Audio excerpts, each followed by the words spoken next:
बात तो आज हम क्लास स्टार्ट करने से पहले कुछ जानकारी देते हैं और कुछ जानकारी से स्पष्ट कराते हैं आप सभी को। पहले तो आज का दिन 26 जनवरी है, आप जानते हैं। आप सभी को इस 73वें गणतंत्र दिवस की हार्दिक शुभकामनाएं।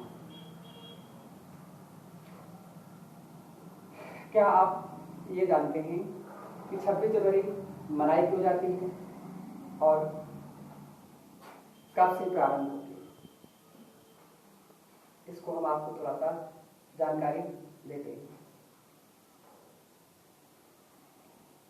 आप सभी जानते हैं कि 26 जनवरी के दिन हमारा आपका भारतीय संविधान लागू हुआ था, लेकिन इससे पूर्व कुछ हम इतिहास के पन्नों में एक नजर डाल लेते हैं।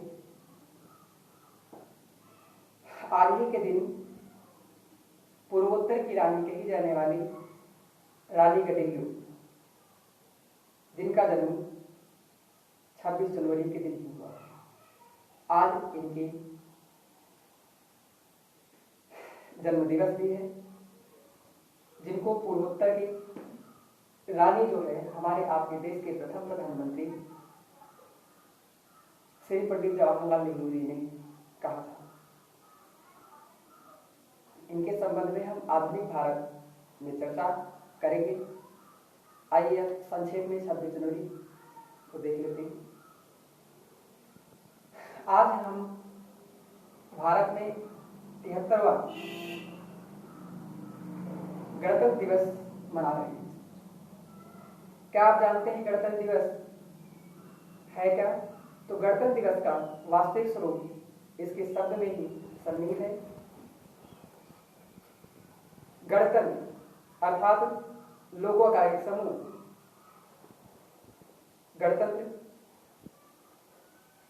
जैसे आप जानते हैं विश्व के पटल पर हम देखेंगे तो गणतंत्र लागू होने वाला दुनिया का पहला देश अमेरिका, जहां का संविधान 4 जुलाई 1776 को लागू होता है, जहां पर मौलिक अधिकारों की सर्वप्रथम बात कही गई लिखित रूप में। इस प्रकार से आप जानते हैं जो संविधान है, दुनिया का पहला लिखित संविधान अमेरिका का माना जाता है।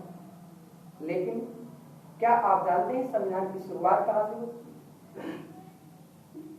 तो ये संविधान की शुरुआत हमारे आपके हम आप जिनके गुलाम थे, जिनको हम ब्रिटेन के नाम से जानते हैं अर्थात ब्रिटिश, हम आप सभी ब्रिटिश हुकूमत के अधीन थे। दुनिया में पहली बार संविधान की शुरुआत ब्रिटेन से होती है अर्थात इंग्लैंड से। लेकिन उनका कोई लिखित संविधान नहीं था। छोटे छोटे पन्नों पर जिस प्रकार से हम आप सभी पढ़ने के लिए छोटे छोटे शार्ट नोट्स बना लेते हैं, ठीक उसी प्रकार से वो भी उनके नियम कानून होते थे। इसलिए उसे दुनिया में पहली बार संविधान शुरू करने वाला देश माना जाता है। लेकिन लिखित तौर पर संविधान लागू करने वाला दुनिया का पहला देश अमेरिका है। ठीक उसी तरह से हमारे आपके यहाँ भी 26 जनवरी 1950 के दिन संविधान लागू हुआ था,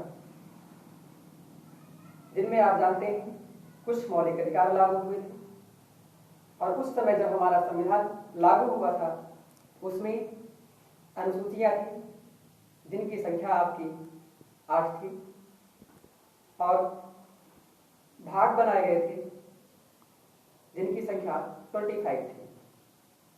और इस प्रकार से आर्टिकल अर्थात अनुच्छेद जिनकी संख्या 395 अर्थात 395 थी, जो आज बढ़कर लगभग 448 के समीप पहुंच चुकी है।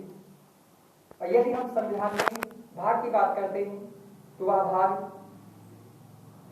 वर्तमान समय में सब भाग को मिला करके उनकी संख्या 25 हो जाती है। अनुसूची की बात की जाए, जिसको हम शेड्यूल कहते हैं, इस शेड्यूल में वर्तमान में टोटल शेड्यूल हो गए हैं 12। अर्थात यह जो संविधान आप जानते हैं ऐसे नहीं बना है।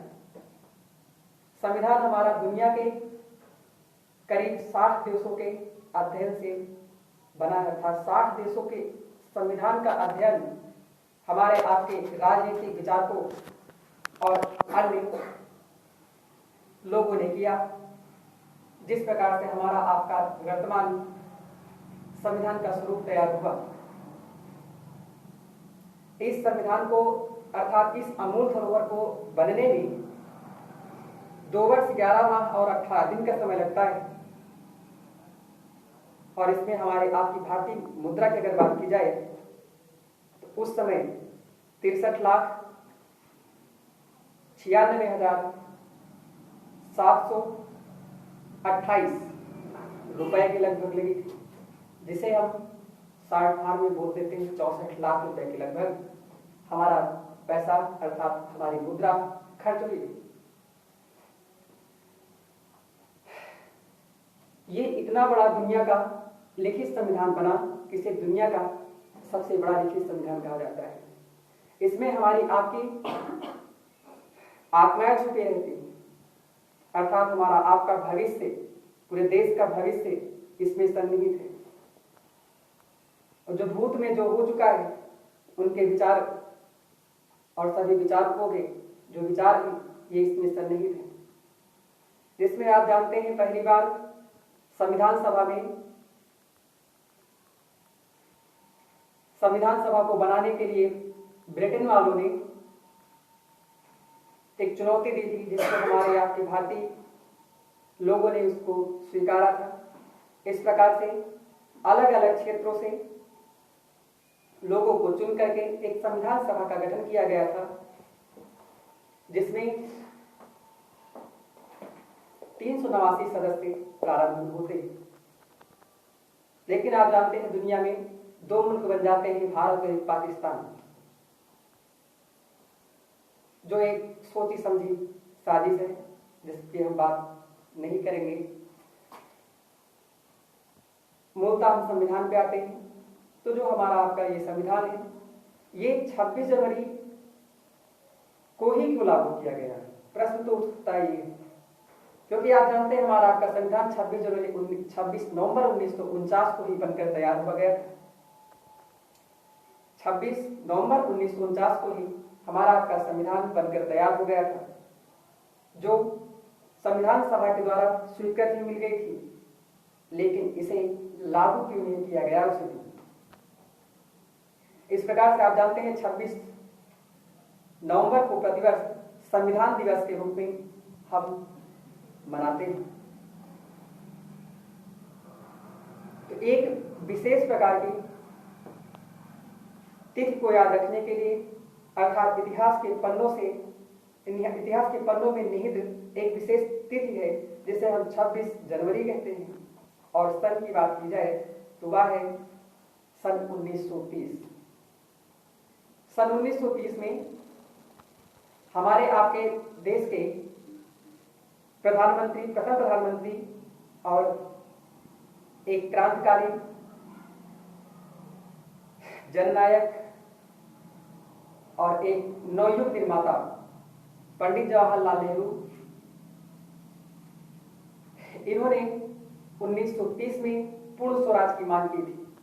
अर्थात पहली बार देश में स्वतंत्रता दिवस मनाया गया था 26 जनवरी को।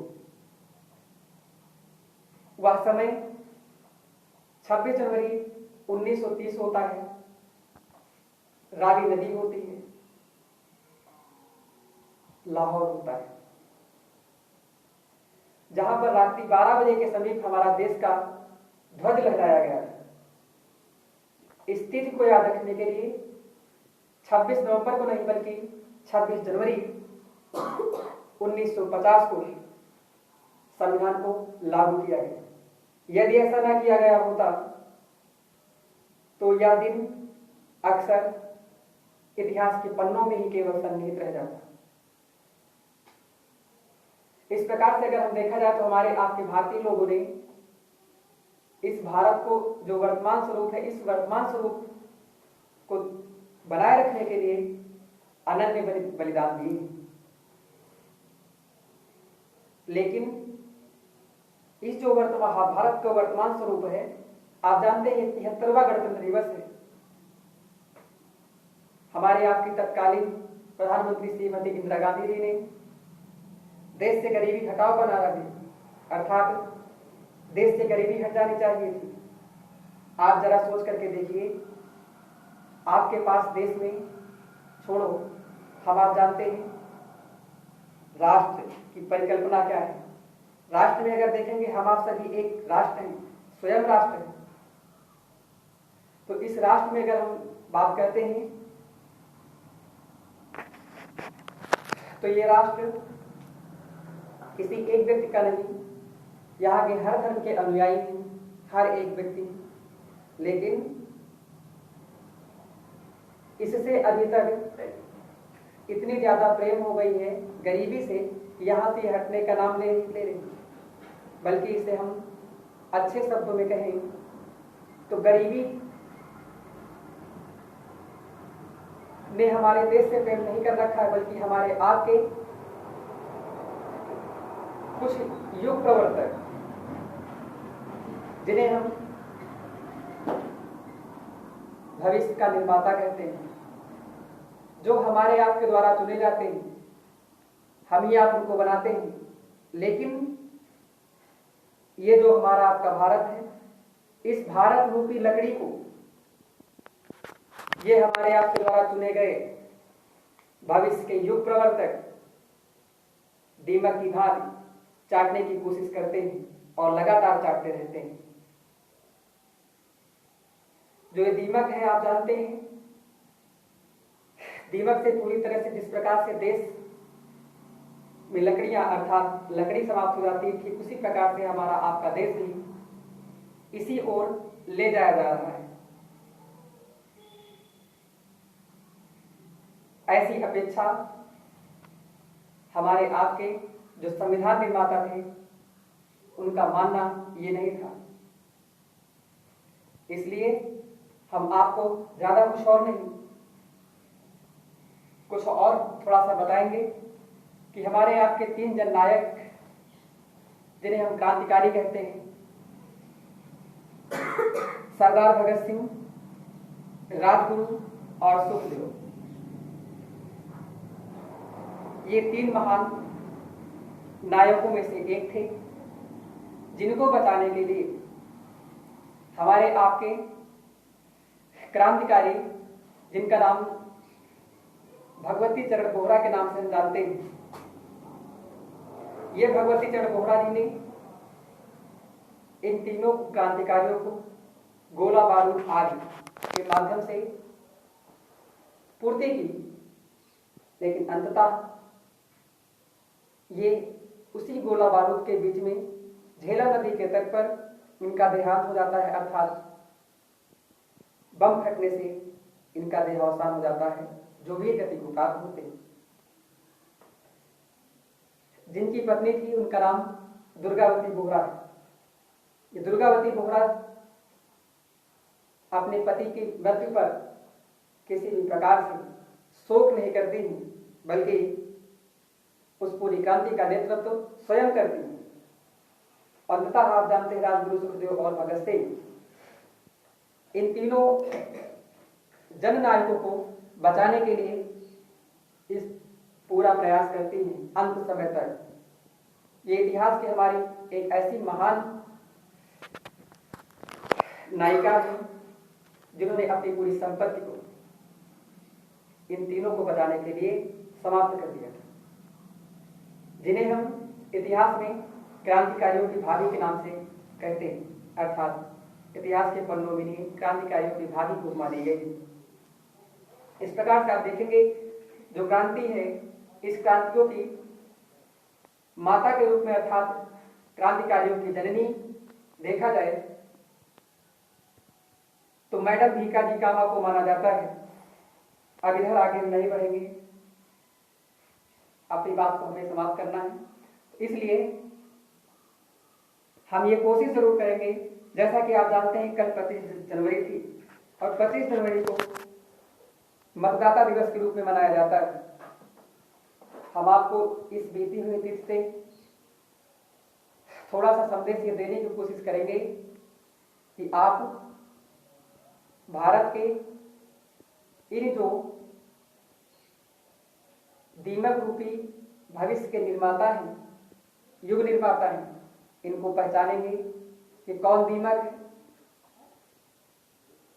कौन अच्छा है, जिससे हमारा आपका ये भारत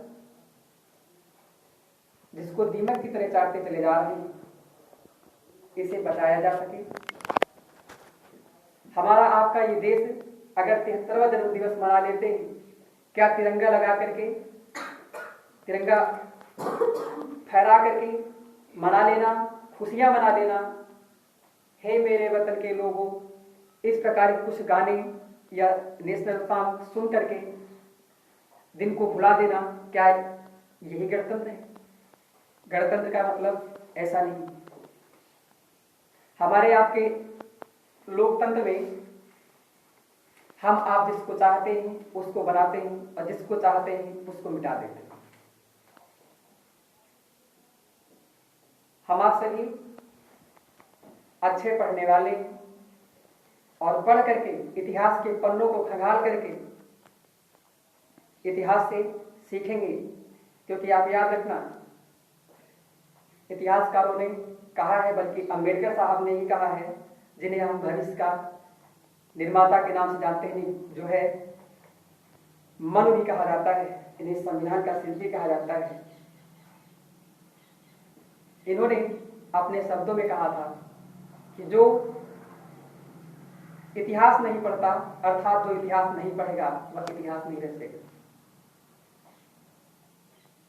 इन्होंने अपने शब्दों में भी कहा था